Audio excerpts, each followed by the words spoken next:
You're listening to the OnePeterFive podcast. It is a real joy for us to welcome you all here. Habemus Papam. Rebuilding Catholic culture, restoring Catholic tradition. Hello and welcome to the OnePeterFive podcast, episode number 64. I'm Steve Skojek, and today we are going to be joined by a very special guest, Stephen Moser, who is the head of the Population Research Institute. He's also the author of a whole bunch of books on China. He lived there, I believe, in the 70s. He's been writing about it for as long as I can remember. He's an expert on the abuses of human rights that are sort of a feature of Chinese communism, of China's one-child policy, of China's view of itself on the global stage. And we're going to be talking today about their role in both creating and spreading COVID-19, the Chinese virus, the coronavirus. So he's going to be coming up here in a little bit. I want to do something real quick here. I want to look at numbers. Okay, so we're looking here at the Johns Hopkins Coronavirus Resource Center map. This dashboard has been kind of treated as the gold standard in terms of data. And it's got a lot of different pieces here. But let's just look at total confirmed cases is 2,658,387. For reference, the last show we did was last week, and it was 2,223,240 cases. So definitely did not double in a week. That's exciting. There were 152,328 deaths. It didn't double there. It looks very much as though the curve has been flattened and the total deaths are coming down, which is fantastic. Although we've had some rough days in the United States over the past week. There have been some big death days. Total 46,785 U.S. deaths. Remember, again, that most of these began happening around mid-March. So here we are a little over a month later. So we're basically looking at, 46,000, almost 47,000 deaths in the United States in a month, which I'm unaware of anything else that's done that in that span of time. If you know of anything, feel free to let us know in the comments. But the good news is it looks like it's slowing down for now. They are talking about the possibility of a second wave in the fall.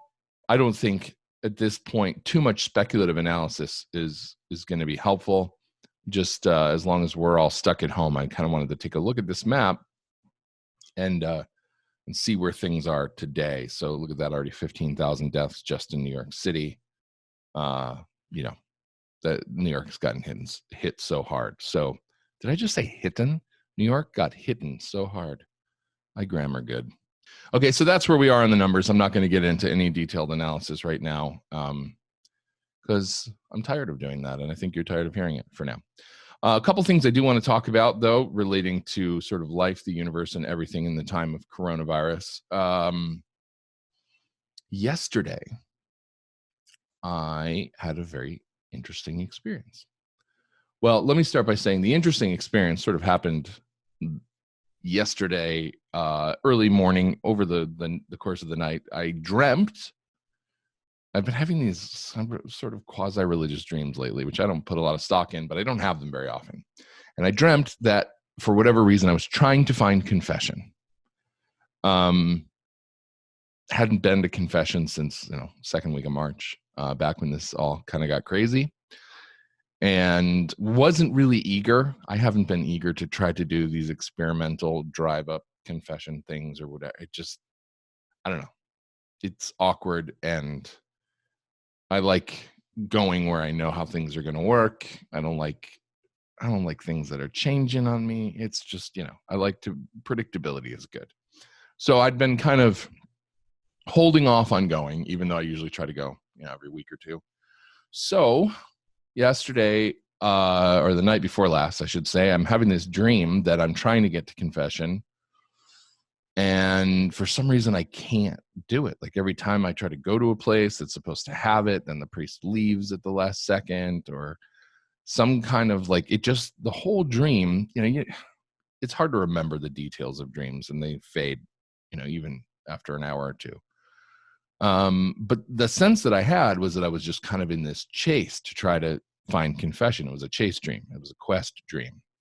And by the end of the dream, I hadn't gotten it.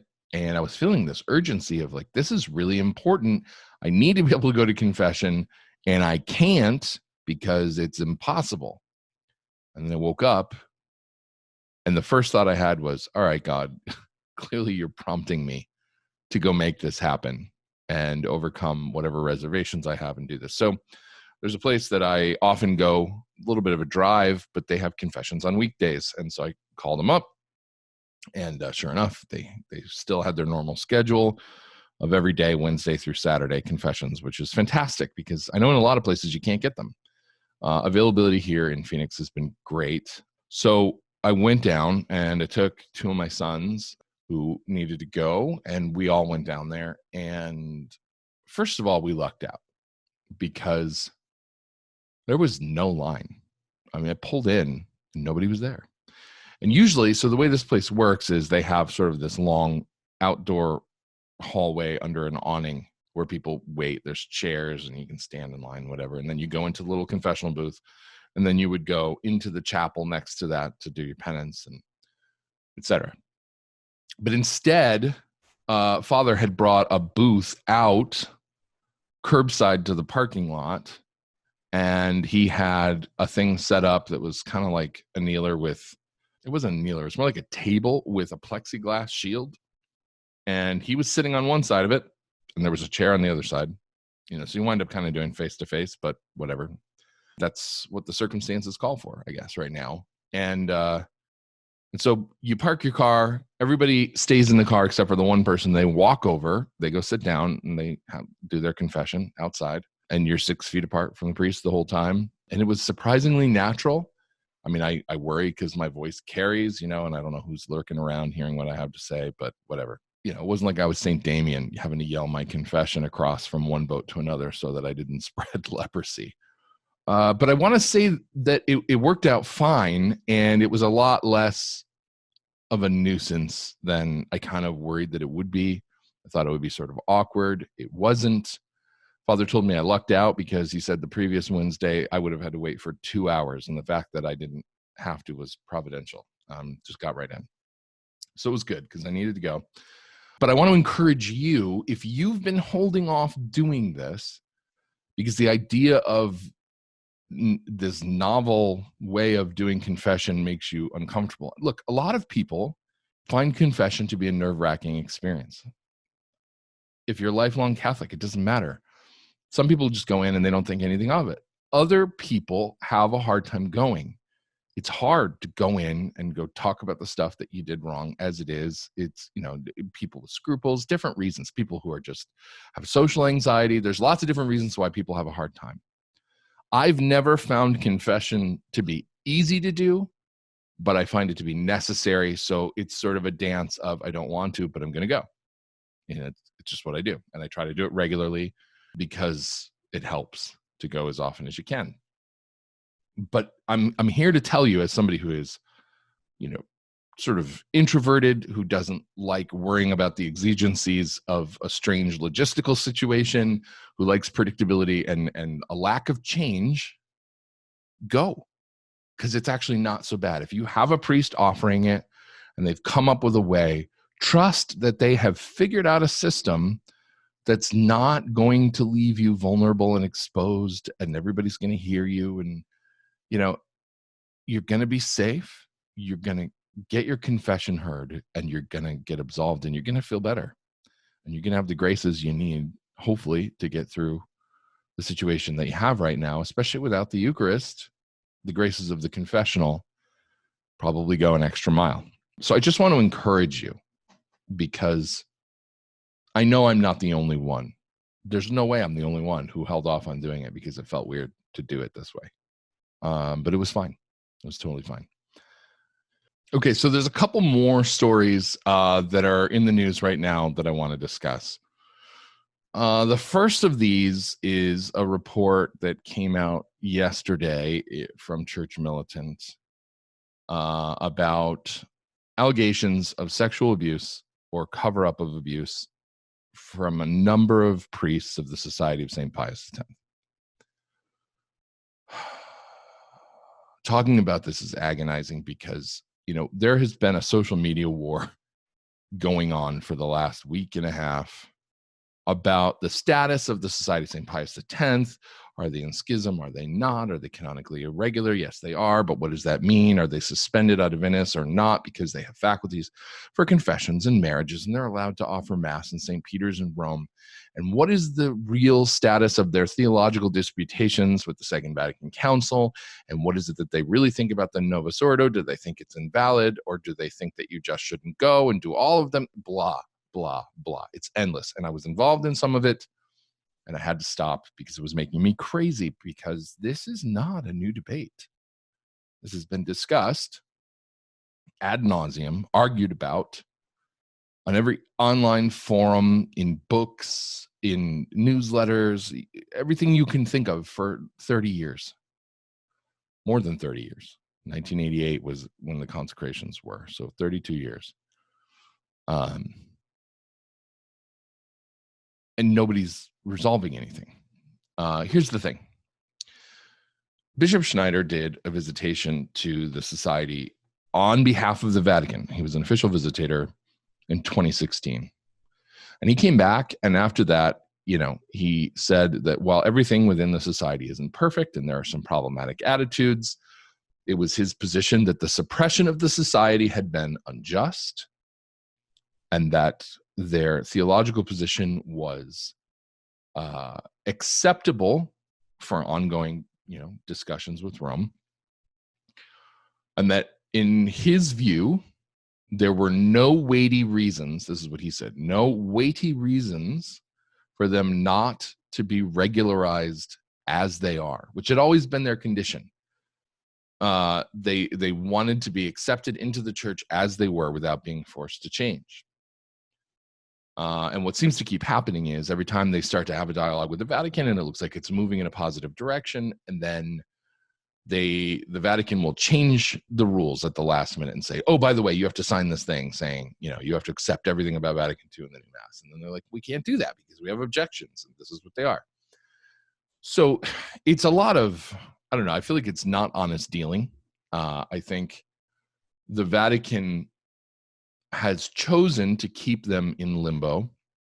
And we've had officials from the Vatican over the years. I mean, Archbishop Pazzo, who formerly headed the Pontifical Commission Ecclesia Dei, which exists in large part as the diplomatic arm between the Vatican and the society. It also regulates the so-called Ecclesia Dei communities, the traditional Latin Mass communities like the Fraternity of St. Peter and the Institute of Christ the King Sovereign Priest, and the Canons Regular of the New Jerusalem, and whoever else, these communities that fall under this umbrella of we do the old Mass and sacraments, etc.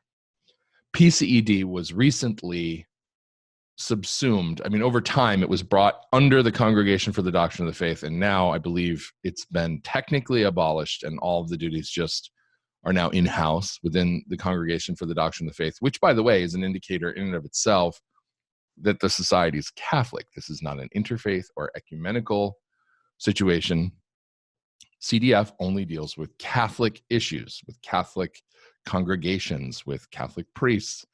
It doesn't do outside the church stuff. So people who say they're outside the church and that they're not in communion, that's something you're going to have to figure out how to reconcile, because CDF is inside the church stuff, okay? So this has all been brought in-house. Pazzo, who was the head of the PCED, said a couple of years ago that there's nothing that the society disputes theologically that's doctrinally binding. The stuff that they have problems with in the Second Vatican Council is non-infallible stuff that can be hashed out, right? So without getting into all those issues, this has all been sort of the backdrop of all this stuff that's been going on. And it's been a big debate, and there have been a number of Catholic media figures, Taylor Marshall, the Gordon brothers, myself, others have weighed in. Michael Voris probably weighed in, but he has had me blocked for a long time because Church Militant is weird. But anyway, they're all having this thing, right? So I didn't see it because Voris has me blocked, but he had said about a week or 10 days ago, hold up, because we got a story coming that's going to totally change your view of what's going on with the society. So yesterday the story drops while I'm trying to get myself and my children to confession and getting podcast interview stuff nailed down, and I'm not reading the news. And people start asking about it. So I look, and the story is, it's extensive. It's a long piece. I didn't pull a word count on it, but I bet it's at least 5,000 words. It's a pretty significantly long piece of investigative journalism.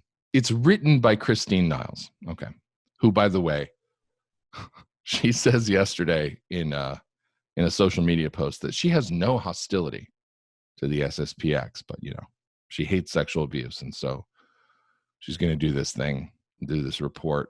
First of all, if she has no hostility, then she needs to learn how to write like she has no hostility.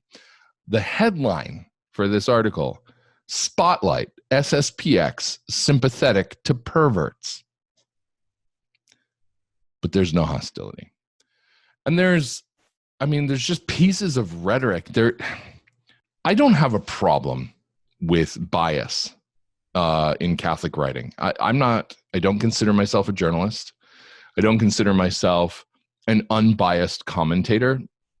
I want you to know what my biases are.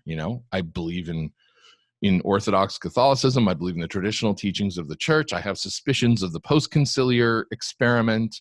I have problems with the Novus Ordo. I have issues with Pope Francis and his cabal for reasons that I have enumerated countless times over the past 7 years. But I expect you to have all of that in mind when you read things that I write, because I'm a known quantity, right? And there's no pretense of journalistic objectivity for me. I'm not objective. I'm a Catholic, and I think there's a crisis in the church, and I have a problem with it, and I think you should too, and I'm going to try to persuade you of that, and let's put all our cards on the table. I do sometimes write straight news pieces where I have to consider, I'm doing a news report on a thing, do I add bias to this or do I not? Because the minute I start adding bias, it becomes commentary. I'm editorializing. So there are times when I'll write a news brief and I keep all of that out. I just, hey, here are the facts. I'm going to list them for you. You can come to your own conclusions. There are other times when I package things differently. It's a news story, but I put the tag right on there that this is featured commentary. This is opinion. This is me giving my opinion. Now, I don't expect you, if you think that I'm wrong about this stuff, to read any news piece I have, no matter how objectively I phrase the language.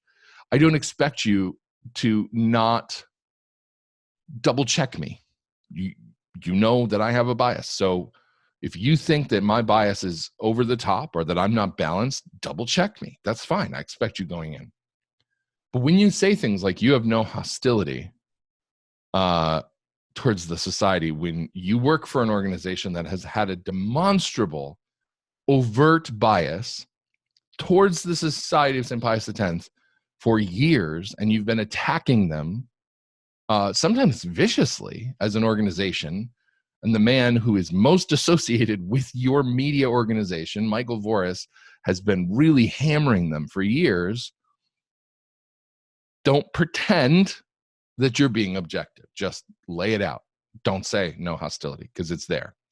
And when I say no hostility is clearly false, I look at some of the phrasing that's in there, So let's just pull up a couple of paragraphs.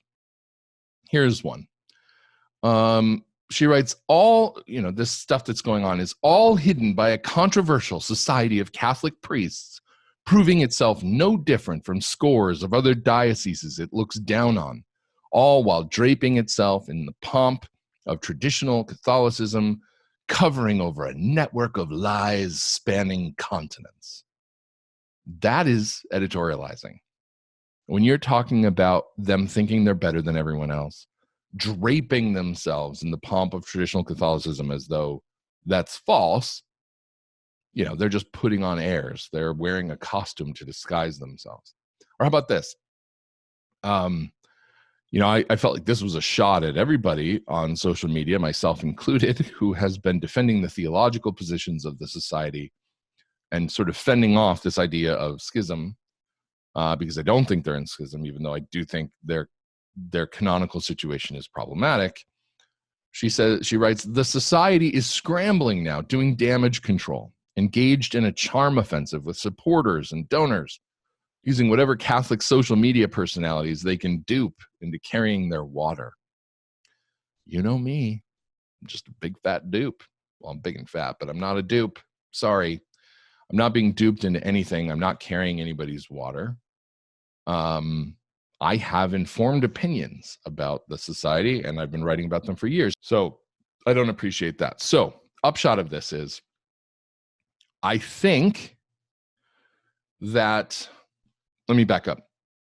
Sexual abuse, clerical sexual abuse, needs to be burned out of the church with fire and lasers and whatever metaphorical hot things you want to bring to bear. Like, I want to see it destroyed.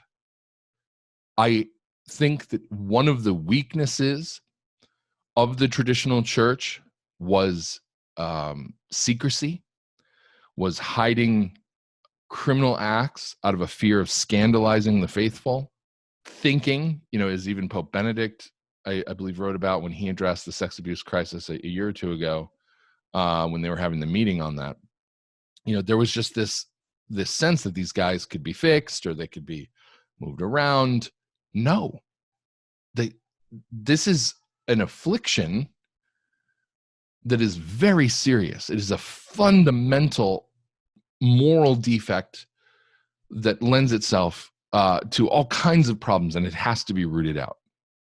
Whether the guys are homosexuals and they're involved in pederasty with teenage boys, which is what is, I think, most commonly the case, or whether it's other forms of sexual abuse in the society. Some of the accusations are from women who were sexually abused or who claim to have been for different reasons. So it's got to go. And so on that side of things, I'm grateful that Church Militant, which is one of the only Catholic media organizations that has this axe to grind against the society, enough that they're willing to investigate what's going on in there. I'm grateful that they are willing to investigate and bring things to light insofar as those things may in fact be true, because if they are, they need to be identified, they need to be cleansed, they need to implement reforms that stop it from ever happening again. If there are people responsible for covering it up, they need to be held accountable. That's got to happen. Whether you love the society or whether you hate them is irrelevant.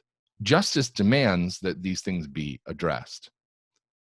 So on that front, I'm grateful. But Church Militant is, unfortunately, they're like the Catholic TMZ. If you don't know TMZ, it's a paparazzi gossip rag. TMZ gets a number of stories right about what's going on with celebrities. They dig out the dirt and they find out the true thing that's going on behind the scenes. This person's marriage is breaking up and they're in rehab, and they do investigative journalism that actually yields truthful results. But you've got to wade through all the salacious crap to get there. And unfortunately, while I see Church Militants serving a really important role in the church because they have the resources and the dedication and the tenacity to pursue these stories about sexual abuse, largely because this is Voris's hobby horse, this is his personal crusade, due largely, I would assume, to his own history of, stuff that he was involved in when he was younger before he made a full conversion. It's good that they are pursuing these things, but I wish they would stop throwing their own credibility under the bus by making clear their animosity and their bias against, this organization. And there was a dust up, I think it was last year, when they went after the society for sheltering Father James McLucas, who's the former editor of Latin Mass magazine, and he was accused of sexually assaulting a woman, and this whole sordid story. And Matt Gaspers of Catholic Family News went through all the court documents and kind of tried to show, once again, the bias in their reporting. And so these things, I'll link to all these articles if you really want to read through the drama. But these things matter in terms of, you want your organization, if it's reporting on a thing, to be credible. You want the bias that you're showing to not be so over the top that when you're doing real investigative work, you're not sullying the outcome. You're not sullying the result of what you've done simply because, you've got an axe to grind. And I wish Church Militant could realize what they're doing here. There's so much history there. I mean, you had Father Paul Nicholson, who used to be, apparently, nobody seems to give any official description, widely believed to have been a spiritual advisor or director to Michael Voris, widely believed to have been involved in, the goings on at Church Militant for a while. His little internet apostolate shared an address, a mailing address with Church Militant. He was clearly involved in some way. I wrote an article about some massive reparation or something that the Society of St. Pius X had done, and I showed a video. And it was because of satanic masses in the Midwest, I think, and they'd done some act of reparation publicly. And it was beautiful. And the video was beautiful, and it was a very clear act of faith. And I just put it out there, and I said, look, this is what this looks like. They're doing Catholic stuff. And I wish, despite all the debate that we have about what the status of the society is, that we could do more of this stuff as within the institutional church, within full regular canonical communion. I want us to look like this. I want us to be doing this stuff. Anyway, Father Paul Nicholson on his blog responded to the article that I had written, and he linked to it. And this is where he infamously said that, whatever it looks like, no matter how nice it looks, the Society of St. Pius X's masses are illicit, and they're more offensive to God than the satanic masses are. This was the context for this.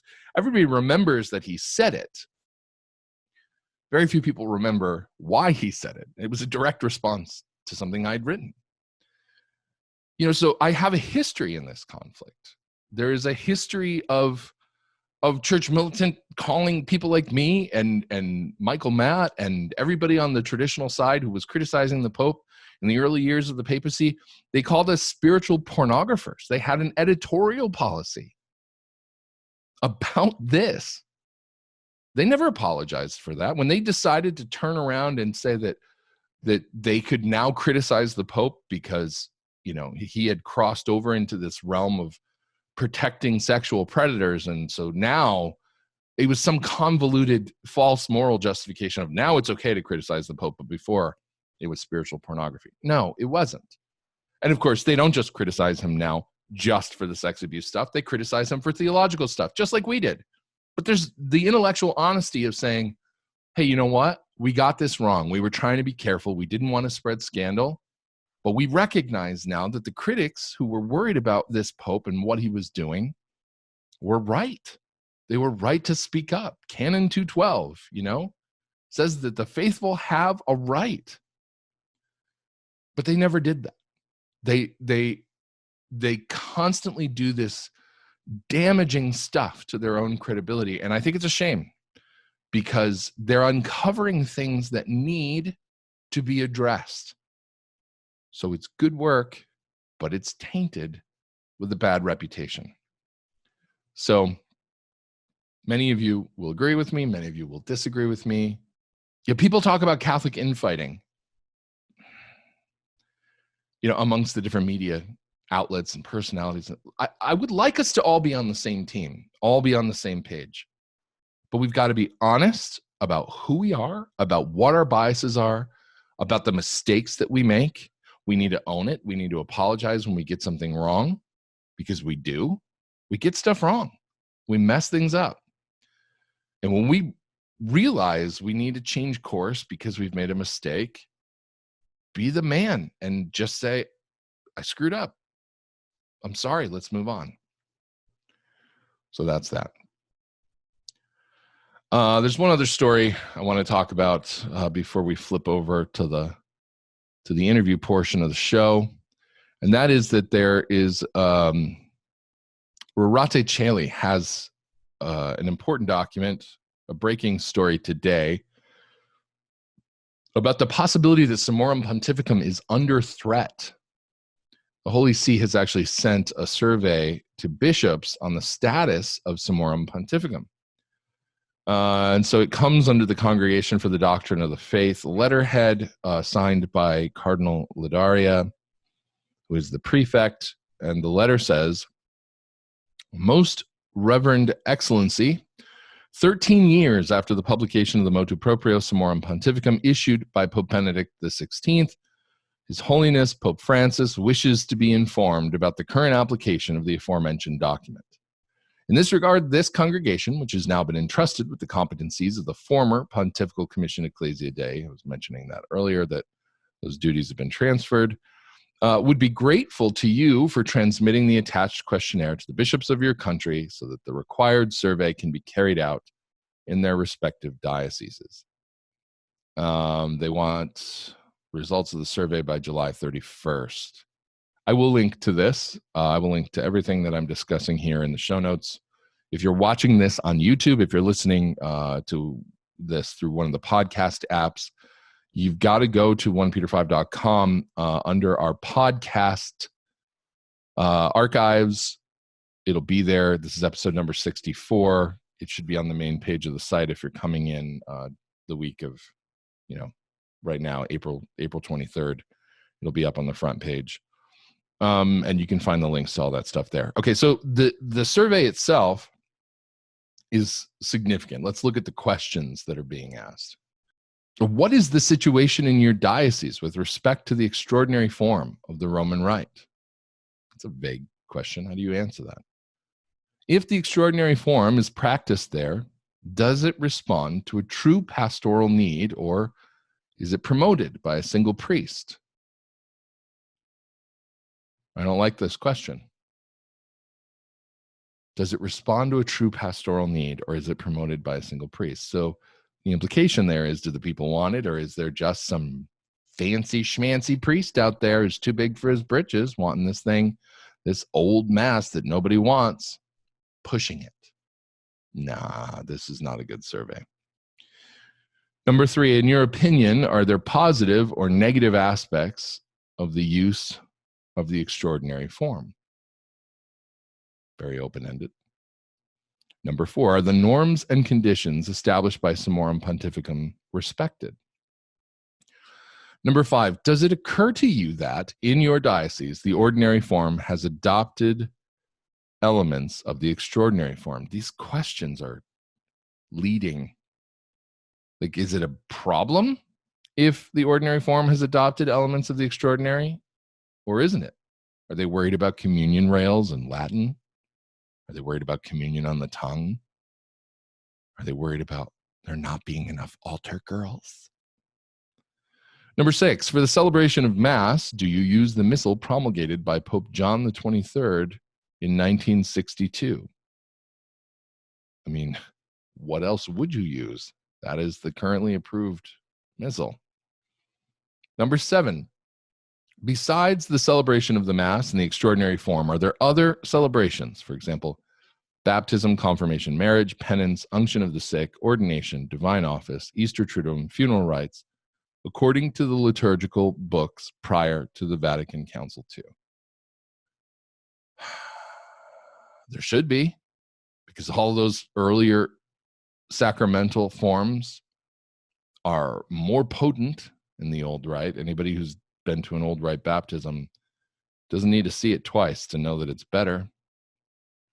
Number 8, has the motu proprio Summorum Pontificum had an influence on the life of seminaries, the seminary of dioceses, and other formation houses?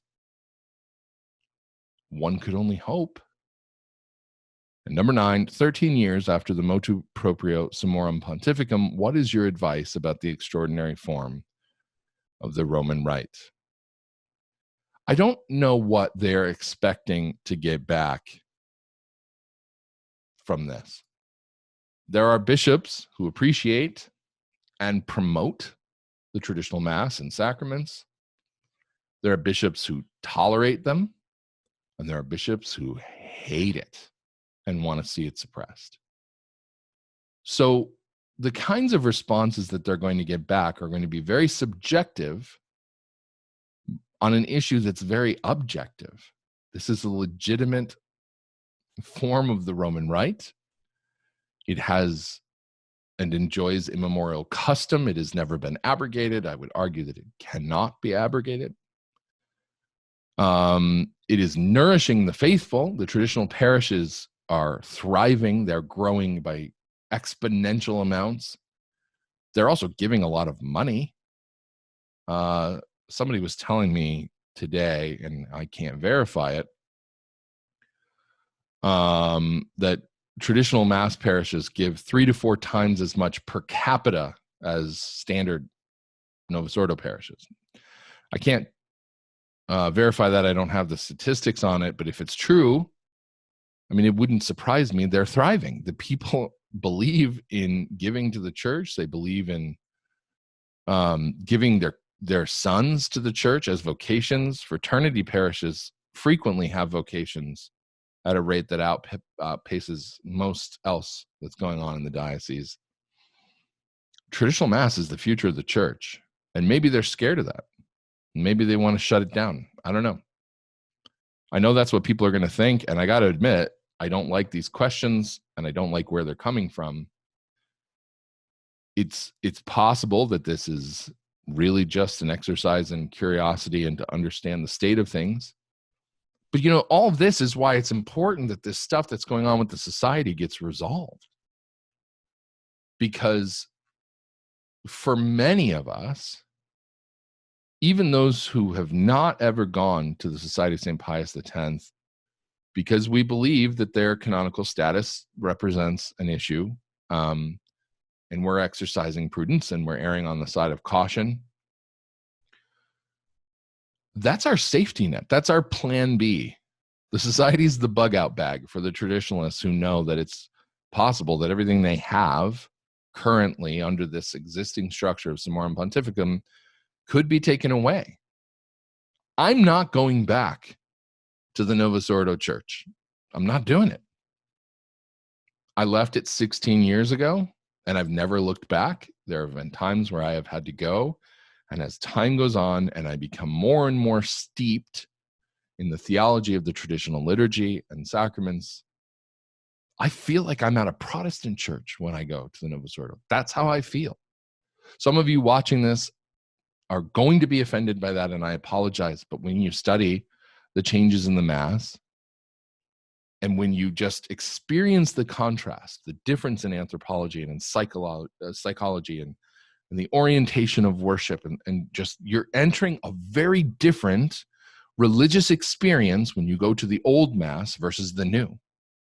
One is totally focused on God, and the other is often very focused on you, on the community. And it's uncomfortable when the only reason you're going to Mass is to worship God. So, and I mean, children see it. My children have seen it. I've told stories before, but my oldest daughter, I had to take her to a Novus Ordo Mass one time after she had been so used to going to the traditional Mass. It's all we'd done for years. And she stormed out crying. And she was like, "That's not Mass. I don't know what that is, but that's not Mass." She wasn't somebody we had liturgical discussions with. She was 12 or 13 years old. She wasn't even particularly overtly religious at that time. I mean, she was a typical angsty middle school girl. But when she entered that space and there was guitars and altar girls and all that stuff, we're there to meet our Sunday obligation because we had something else going on and we missed our normal Mass. I mean, she was in tears. It was traumatic for her because the contrast was so overt on an instinctual level.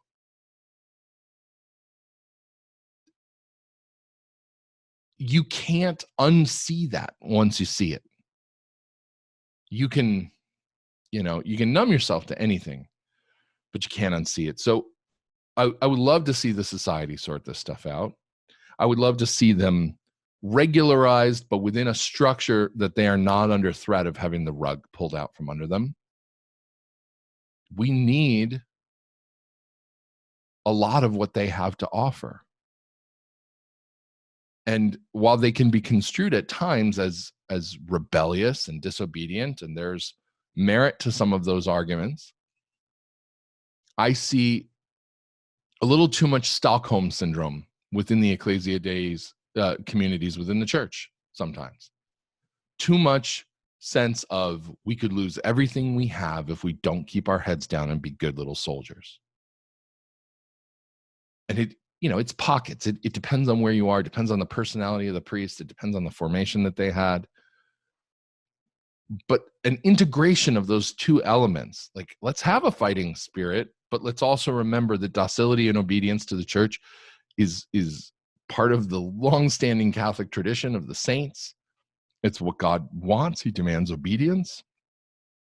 We could marry those two things up in a way that's healthy, I hope, and I hope we see that in the future. But just be aware that this stuff is happening right now, and it's a troubling horizon. So I'm not going to belabor these points anymore. I want to get to the interview portion of the show. Stephen Moser really is an expert on all this stuff relating to China. So we'll be back talking to him in just a second. Stay tuned. You're listening to the OnePeterFive podcast. Thank you for being a part of our family of faithful Catholics concerned about not just the crisis in the church, but the steps we can take now to start rebuilding the faith that changed the world. We know you enjoy the content we provide. After all, you're seeing this message right now because you're watching one of our videos. So I'm here to ask you to please help us continue doing this vital work by making a financial contribution in support of our cause. We've been committed since day one to offering the highest quality Catholic content you can find anywhere online. We have always provided that content free of charge so that we can reach and help the greatest number of people possible. But our content isn't free to produce.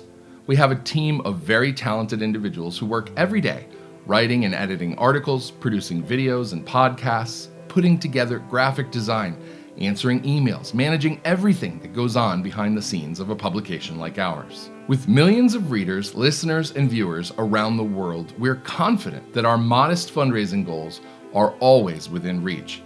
We think of this as the Matthew 6:33 principle. Seek first the kingdom of God and his righteousness, and all these things will be added unto you. If you're one of the thousands of Catholics who already support our work, I want to say thank you for all that you've done for us. If you've not yet contributed but believe our efforts are worthwhile, we hope that you'll prayerfully consider doing so today. No donation is too small because we have strength in numbers. If you'd like to support OnePeterFive, just go to onepeterfive.com/donate to make a contribution today. Our online portal is easy to use and options are available for those who would prefer to donate by mail. Remember that OnePeterFive is a tax-exempt organization, so your contributions are fully tax-deductible as allowed by law. May God bless you abundantly, and thank you so much for your support. Joining me now to discuss China's role in the coronavirus pandemic is Stephen Mosher, president of the Population Research Institute and author of a number of books about China, the latest of which is Bully of Asia, Why China's Dream is the New Threat to World Order. Thank you so much for taking time out of your very busy media schedule lately to talk to us here on the show. Good to talk to you, Steve. So for those who are unfamiliar with your background, which I think is fewer and fewer people these days, you're an expert on China. Would you briefly explain how you came to be known as an expert on China and your long history with that country? Well, some people would say I'm an expert on China. Other people would say I'm infamous because I was the first American social scientist to go to China. I was then at Stanford University getting my PhD. I was teaching at the University of California at Berkeley. And when I arrived in China, I expected to find that the Chinese Communist Party had made great progress towards building a successful socialist state. You can see how naive I was at that point in time. It took my friends in China months, the better part of a year, to convince me it wasn't so. I found out about human rights violations, summary executions, torture, beatings, cannibalism.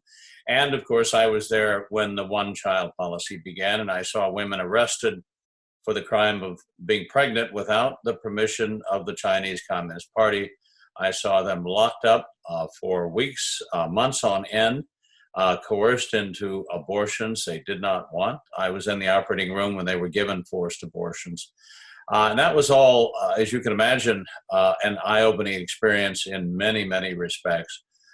First of all, it taught me the truth about these efforts to create heaven on earth, right? The idea of the socialist slant communist, because the ideology is really the same. The methods tend to vary a little bit, but the end goal is the same: to deny the existence of God and to engage in the failed effort every time to create paradise on earth. And of course, at the end of the day, they're always only one execution away from success, right? It's Right. just, they continue to eliminate people because they think that they can actually achieve this dream. What they achieve, of course, is a nightmare. And I realized I was in a living nightmare in China, and I've been writing and speaking about the country ever since. And now the Chinese nightmare has been inflicted by the Chinese Communist Party, not just on the Chinese people, but on the entire world. Right. So I want to talk to you about that, because this is where you've been bringing a lot of information to people, I mean, all over, and in the secular news media, as well as on religious publications like ours. Where do you think the coronavirus originated and how? What's your theory at this point? Well, I mean, I'm prepared to say that as a matter of fact, the coronavirus escaped from the Wuhan Institute of Virology. I think the alternative explanation offered by the Chinese Communist Party and coerced by some of the left-wing media in this country, and by, quite frankly, people who hate the most pro-life president we've ever had in American history. Those people are saying it came from a wet market in downtown Wuhan. What is a wet market? A wet market is where they slaughter live animals on the street. The blood runs into the gutter. The guts are on the pavement, and they hand the still quivering carcass to whoever wants fresh meat for dinner. That's a wet market. Now, there were lots of things sold in the wet market that wouldn't be sold in a grocery store in the United States. But the thing that wasn't sold, they were not selling the intermediate horseshoe bat. In fact, they weren't selling any bats at all in that wet market. That's been confirmed.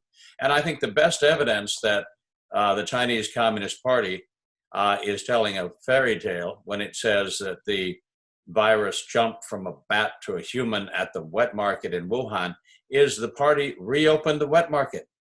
Why would they do that if the wet market was actually the source of an epidemic that has devastated the Chinese economy and is in the middle of devastating the world? It makes no sense. If the wet market was actually the culprit, they would have burned it to the ground.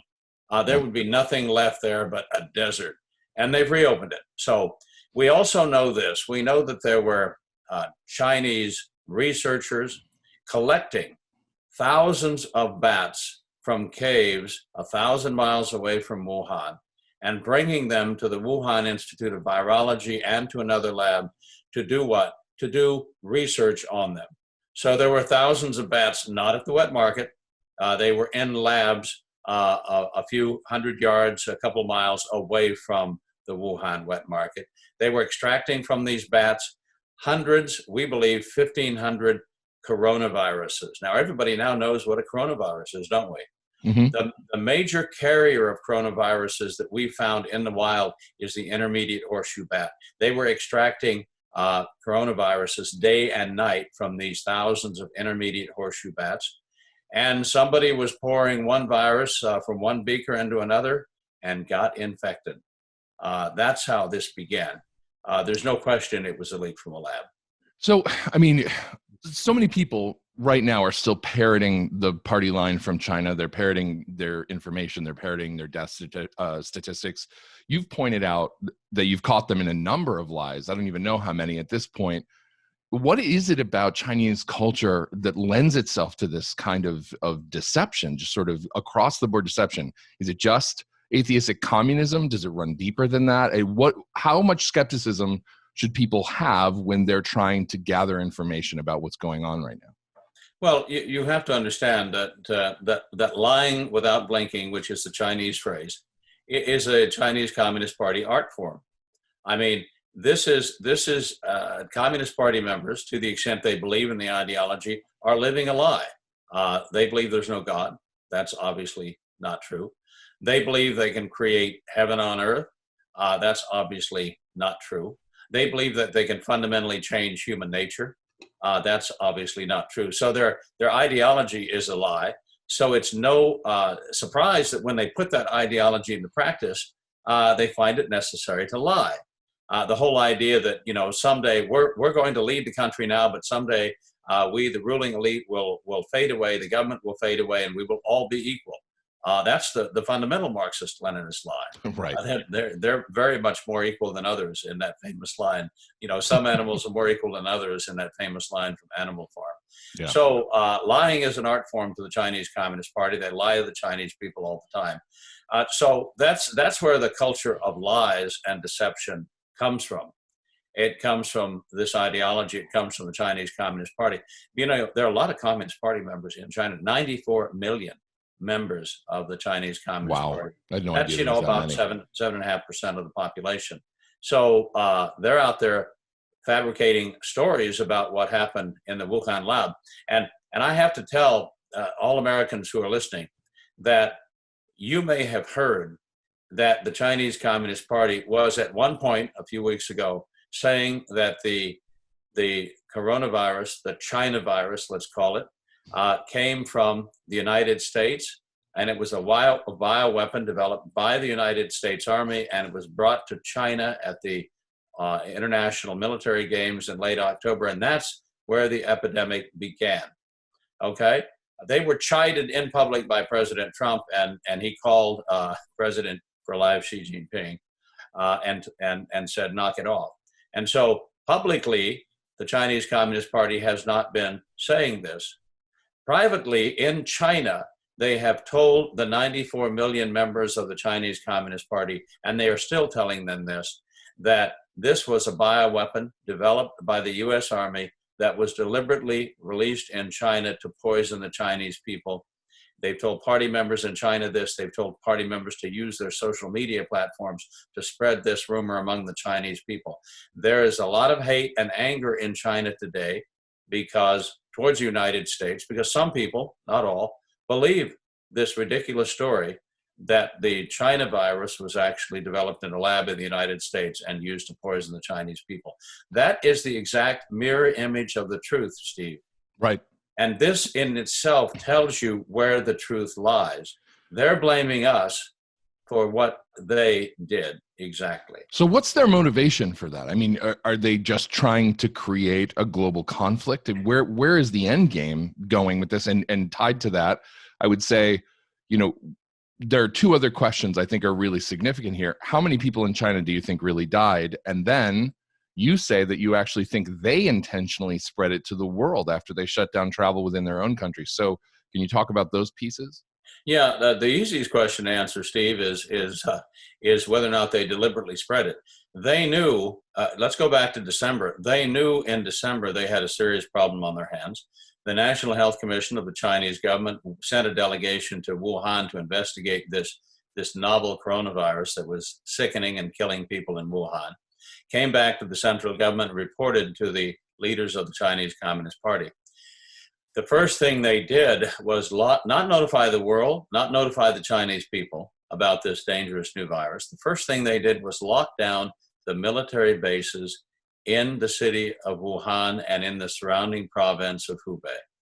They locked down the military bases because they wanted to make sure that if this epidemic caused popular unrest, that the military, the People's Liberation Army, would be healthy and able to bear arms and put down the uprising.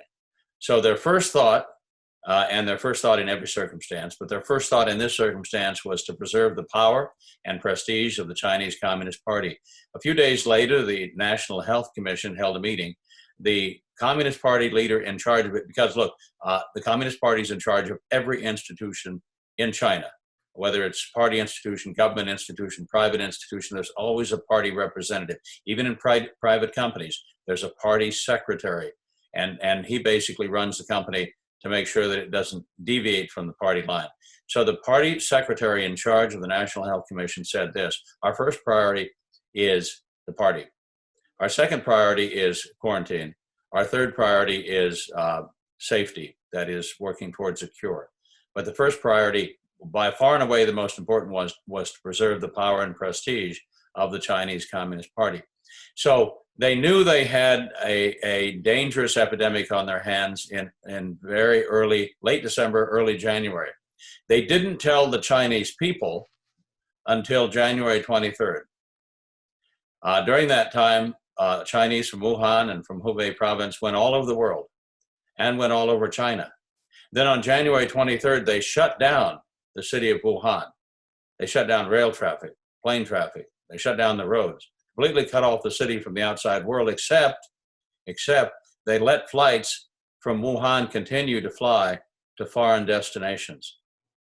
Now, I can't think of another explanation for this than to say that when the Chinese Communist Party found out it had a very deadly and infectious new virus on its hands, it was spreading like wildfire, they decided to infect the world. They decided that this crisis would be something that they would come out of stronger, not weaker. They decided this crisis, if it was going to take down the Chinese economy, it was going to have to take down the rest of the world's economy as well. So I think they consciously decided early on. I don't think that, obviously, they didn't release a bioweapon on their own people and then spread it from there to the world. That's not how things would work if this were intentional from the beginning. But it did leak from a Chinese lab. They're responsible for that. They were doing dangerous research in the middle of a major urban setting in China. And once it began to spread, they ensured that it would spread throughout the world. So they're responsible for its inception. They're responsible for its spread. The fact that we have a pandemic on our hands now is solely due to the actions and the lies of the Chinese Communist Party, which is why they need to be held accountable. So you see this as something that began as an actual accident, but then opportunistically they said, well, this is what we're going to do with it from here on out if we're going to suffer, everybody is. Yeah, now I'm not saying the Chinese Communist Party has any particular regard for the lives of the people of China. I mean, this is a communist party that over the course of its 70 years of being in power in China, that they just celebrated, the 70th anniversary of this Red Dynasty, we might call it. They killed 100 million people in China. Directly through political purges and campaigns like the Cultural Revolution and so forth, indirectly by the famine after the Great Leap Forward. And if you want to add into that number the 400 million forced abortions that they've done beginning in 1980, continuing on, even today, single moms are not allowed to exist in China. If a young woman gets pregnant without permission, she's not married. She can't carry that child to term. If you want to add the 400 million unborn victims of the one-child policy to that number, you've got a number that boggles the human staggering mind. I mean, Absolutely hundreds staggering. of millions of victims, born and unborn, of this political party, which is the biggest killing. One way to look at it is the Communist Party is the biggest killing machine in history. Now, most of the killing has been done inside of China, and it's occurred outside of the view of the world.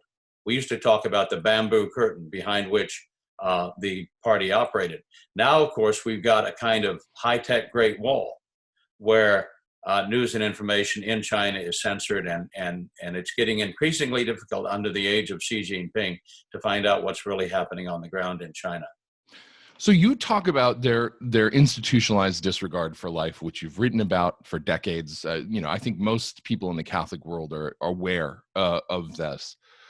But how much credibility does that give to things like reports that we see that in order to contain this virus, Chinese officials were incinerating sick patients alive in body bags? And we see that in Breitbart News just a week or two ago. Yeah.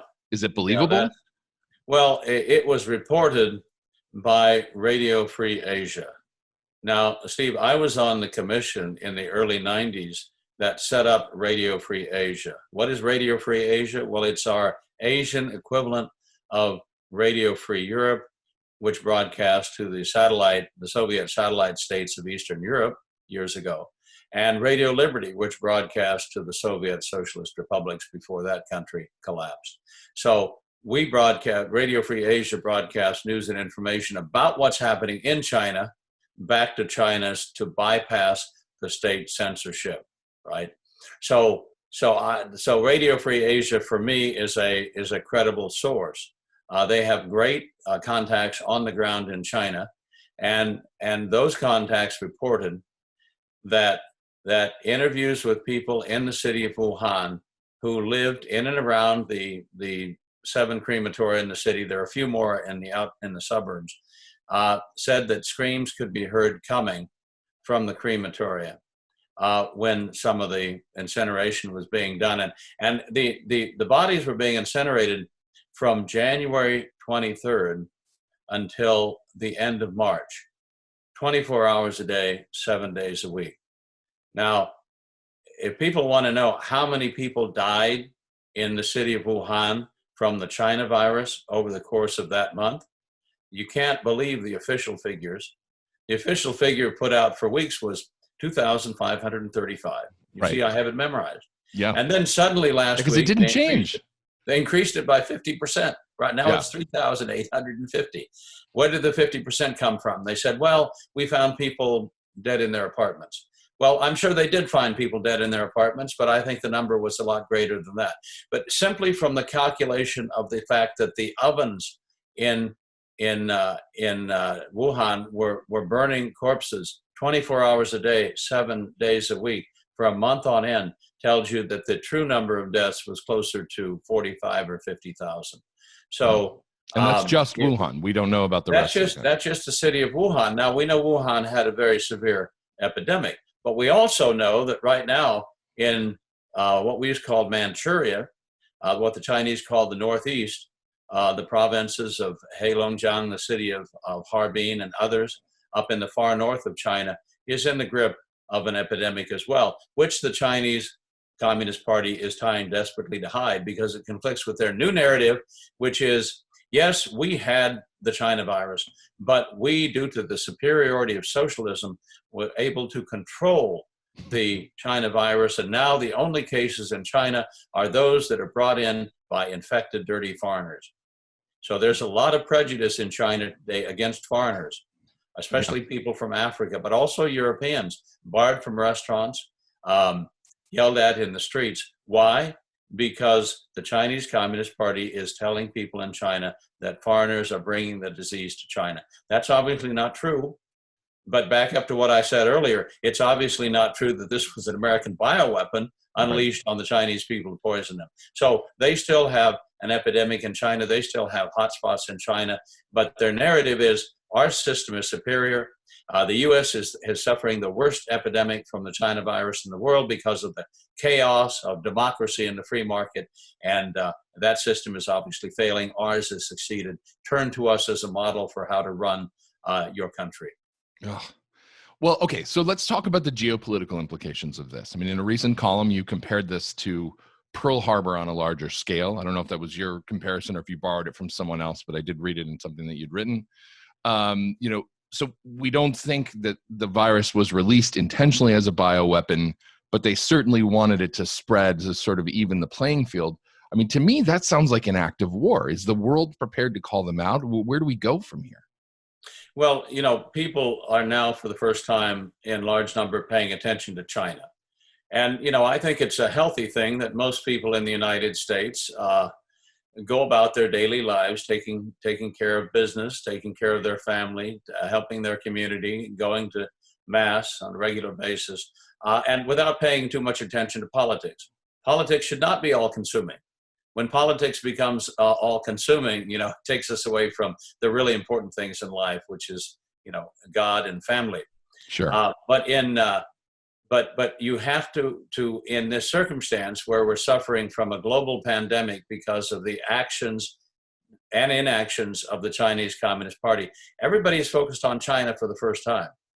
And I think there was a Harris poll a couple of weeks ago which said 77% of the U.S. Population blames China for the pandemic. A more recent poll showed it closer to 90%. I think by the time we're done, nearly 100% of Americans will realize the reality of the China threat for the first time.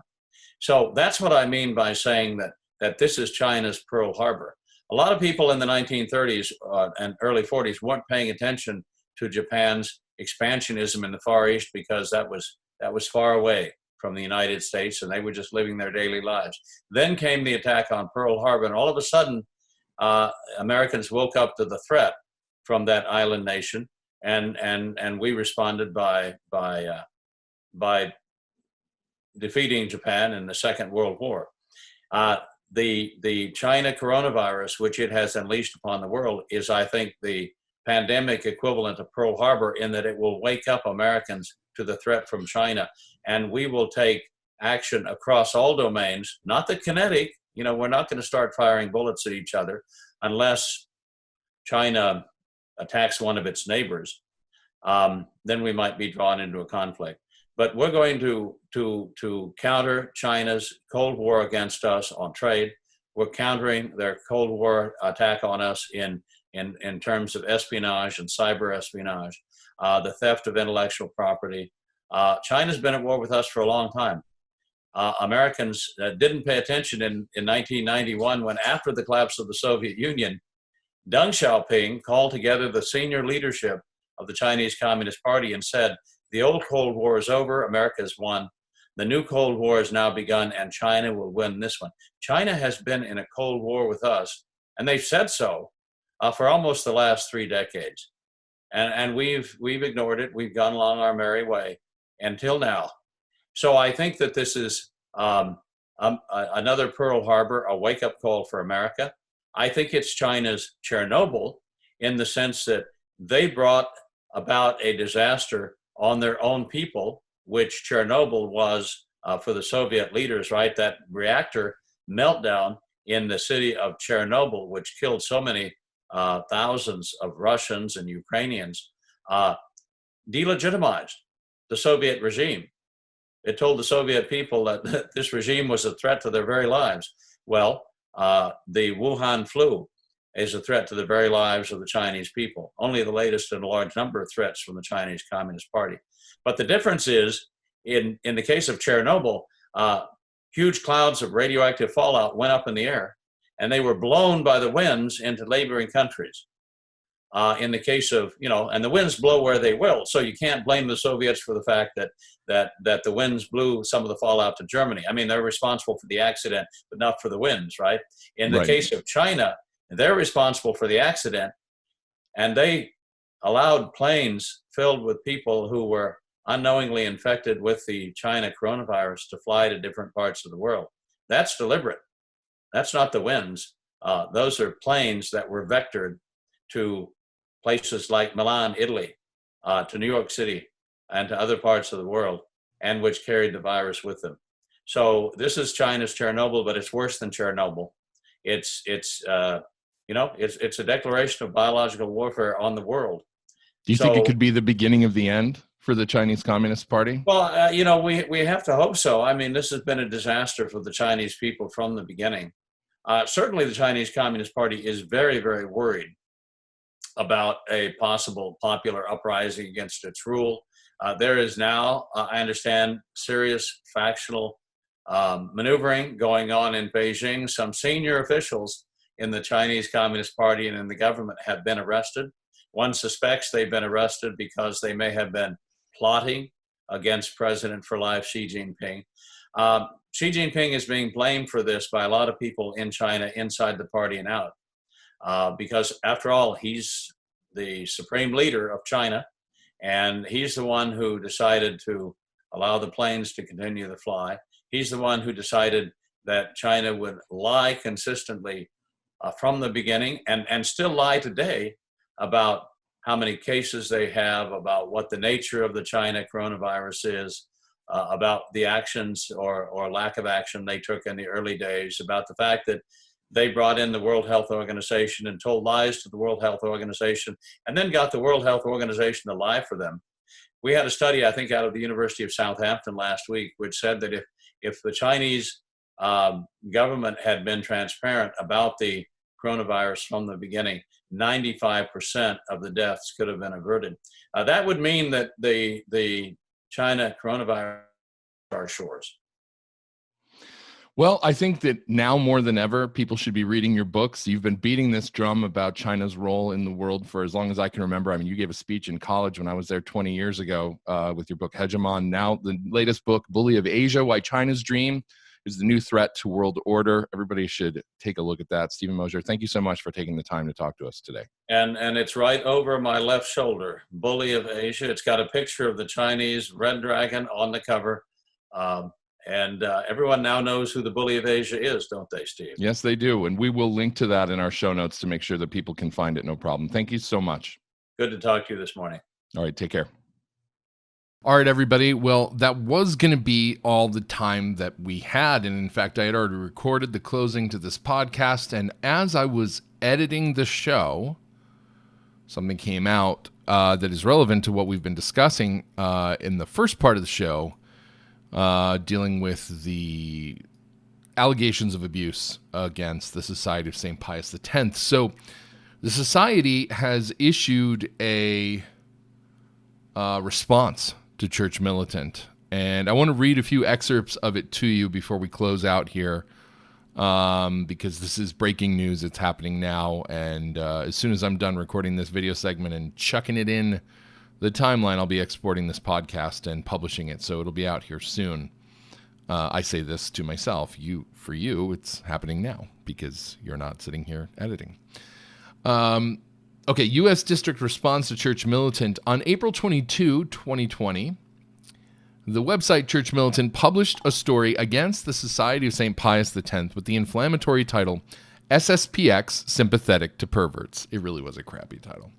The story, among other things, purports to expose a culture of cover-ups regarding the sexual abuse and immorality within the society. This is false, and the SSPX calls on Church Militant to withdraw this slanderous piece of yellow journalism. Fighting words. Not going to read the whole thing, just a couple pieces here. As a primary and essential matter, the SSPX is committed to investigating all allegations of sexual misconduct by its clergy, religious, and lay employees. The Society also cooperates with all police or other official investigations into said misconduct when it violates the law, whether civil or ecclesiastical. Though no mention of this fact is made in Church Militant's article, the SSPX publicly informed them of this fact in a press release issued last year. Regrettably, Church Militant failed to make any mention of it. Church Militant also failed to respond to the SSPX after they asked the SSPX questions. I assume they mean there was an ongoing dialogue back and forth, and once they asked questions of the society, Church Militant stopped responding. That's me trying to parse out that sentence.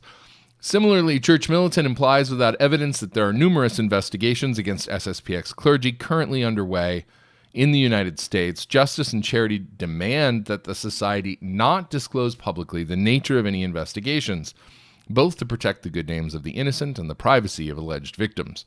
An accusation is not evidence. This is important. This is something people forgot about with the grand jury reports. Everybody who was accused wound up in a grand jury report, whether they were innocent or not. Accusations are sometimes weaponized. They are sometimes used to damage good priests. I've known priests who this has been done to. It's often done for political or ideological reasons. Sometimes it's done because somebody misconstrues something that they hear about and then they go report on it. There are reasons why priests are falsely accused. I think we all know that, even though we've all shifted in the direction of kind of believing accusations, which is unfortunate. The presumption of innocence when it comes to clergy abuse almost doesn't exist anymore. And that's something we've got to evaluate within ourselves, that we've come so far in the direction of cynicism. So an accusation is not evidence, and for the SSPX or any other ecclesial or public entity to approach an investigation believing otherwise would lead to more harm than good. When criminal wrongdoing is uncovered, however, the society's policy is to refer the matter to the appropriate public authorities. The SSPX does not deny that there have been serious and tragic individual cases of abuse committed by a discrete number of clergy and employees. Some of these cases are decades old, occurring before a time when a number of the SSPX's districts, including the U.S. district, had the infrastructure in place to readily record, investigate, and report accusations promptly. It sounds like an excuse, but really, until the sex abuse crisis broke in 2001 or 2002, most places didn't deal with these things in an organized procedural fashion. Dioceses didn't. There was a lot of fudging that went on. And this goes back to what I said earlier in the show. I think one of the problems with the traditional, and probably to an extent the traditionalist approach to these things, is secrecy and silence and avoiding scandal.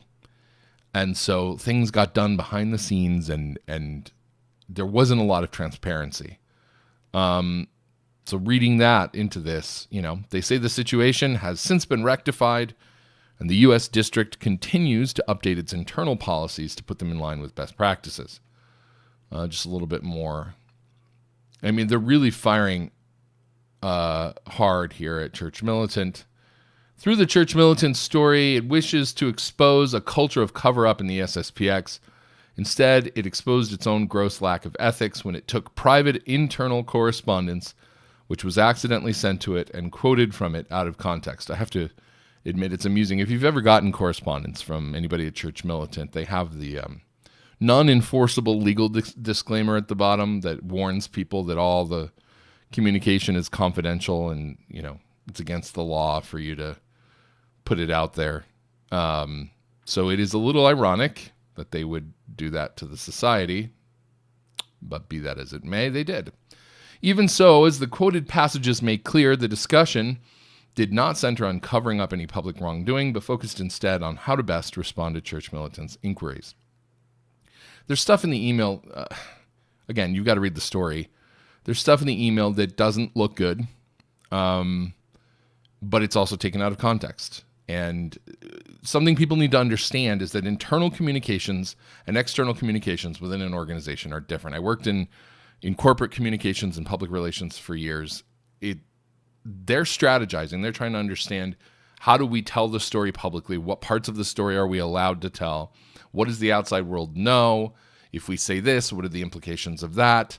There is a sense when you read through that stuff that it's indicative of an internal knowledge of guilt that they don't want found out. But I don't think we can reach those conclusions yet because we haven't seen the email exchanges in their entirety. We don't know if what is being referenced is a history of actual known abuses versus a history of accusations, because those are different things, because accusations aren't evidence. There's too much we don't know, and letting our imaginations fill in the gaps is a problem. So, again, society says, as the quoted passages make clear, the discussion did not center on covering up any public wrongdoing, but focused instead on how to best respond to Church Militant's inquiries. It is well known that Church Militant is not a serious journalistic enterprise, shots fired, but a repository of sensationalized stories, hit pieces, and videos featuring the opinions of its controversial founder, Michael Voris. Further, Church Militant has repeatedly used the SSPX's name to generate web clicks and revenue while hoping to stoke the fires of public controversy by baiting it into a war of words. Prudence dictates caution when dealing with a tabloid, and we will not be so baited. It's a little brutal. The SSPX is committed to full transparency in all of these cases. We will be releasing detailed responses to every allegation.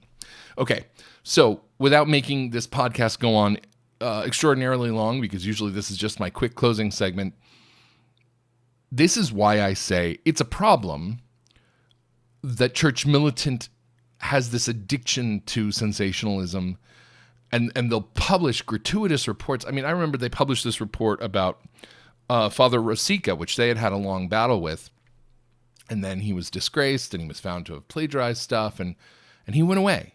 And then they did a story on the fact that he was in rehab for something. I don't know what it was for. I don't even remember, because I was so irritated. This story didn't tell us anything we needed to know.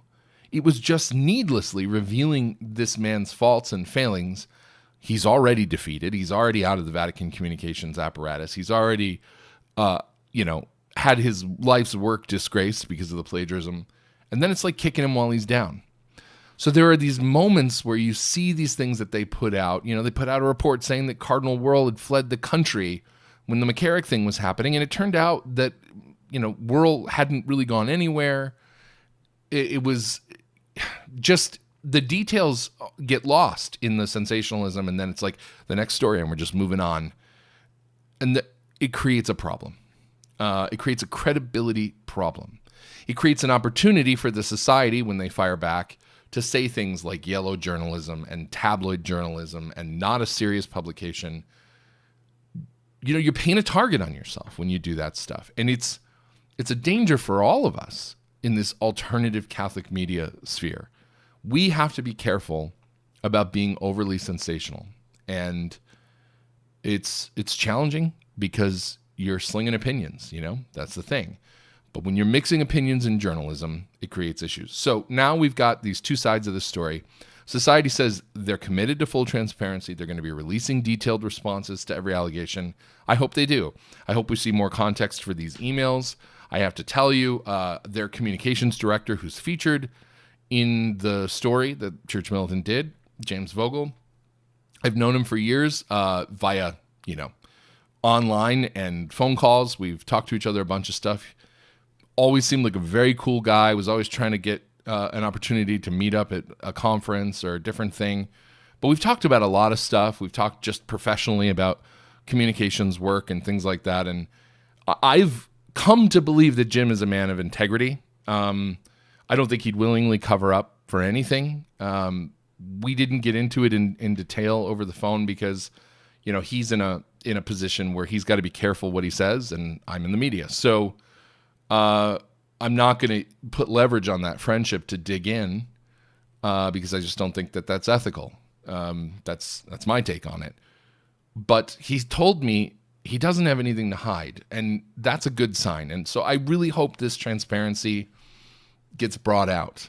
I hope that everybody can be on the up and up. I hope that whatever has gone on within the society that is abusive is brought to light. Bring this stuff out. Air it out in the sunlight and then set it on fire. Let it burn, because we don't need this. None of us need this. We want the church to be cleansed, and the society is no exception.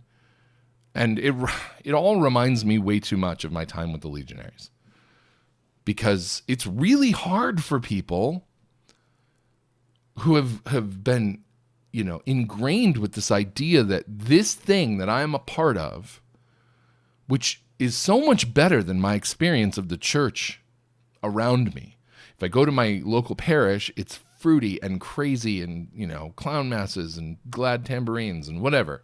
And then I go to this Orthodox religious order and they're giving good masses, good sermons, good confessions. They're doing things that seem like this is what I've been looking for.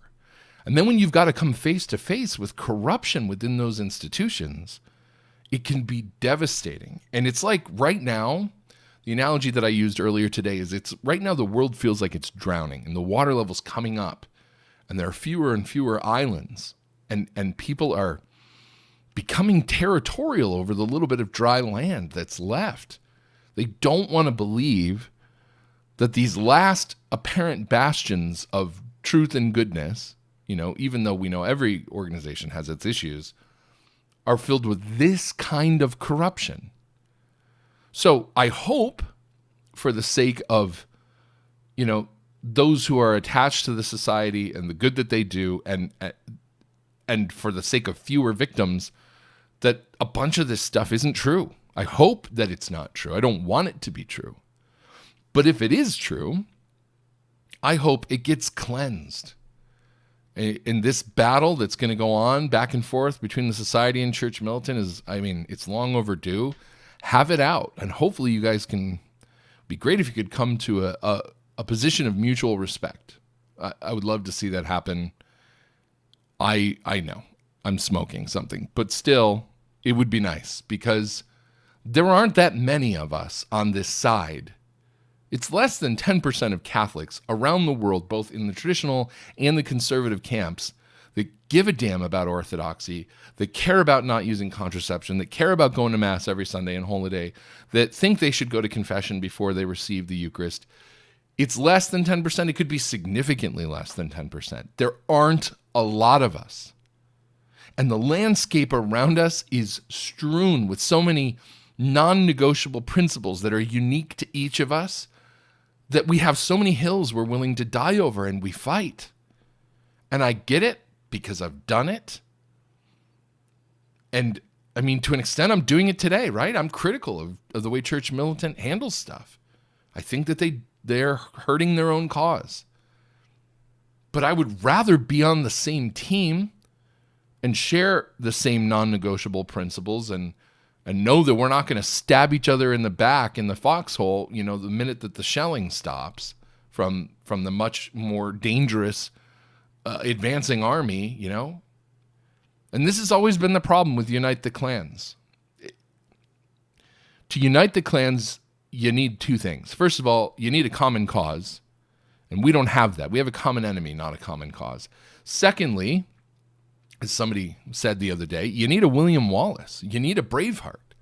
You need somebody who has the charisma and the wisdom and the ability to squash all the squabbles and can rally everybody because of the respect that they engender to bring them together and unite their purpose. And right now, we don't have either of those things. And if we're going to work together, we need to find them. So, that's the conclusion of my little mini post-interview rant. I hope you enjoyed today's show. I thought Stephen Moser was great. So much information. The man is an encyclopedia of knowledge about what's going on in China. Until next time, I just want to ask you, please subscribe to our YouTube channel. Hit the notification button. Make sure that if you're on iTunes or anywhere where you can leave a review, you do that, because the more reviews and 5-star ratings we get, the more people are able to see and find our content. Those rankings move things up in the weird algorithms of the internet so that people find them. And then, of course, as always, if you enjoy this work and you'd like to financially support us, we sure could use it. Just go to OnePeterFive.com/donate. It's that easy. Until next time, I'm Steve Skojek. Thanks for listening. Thanks for watching. We'll see you next time.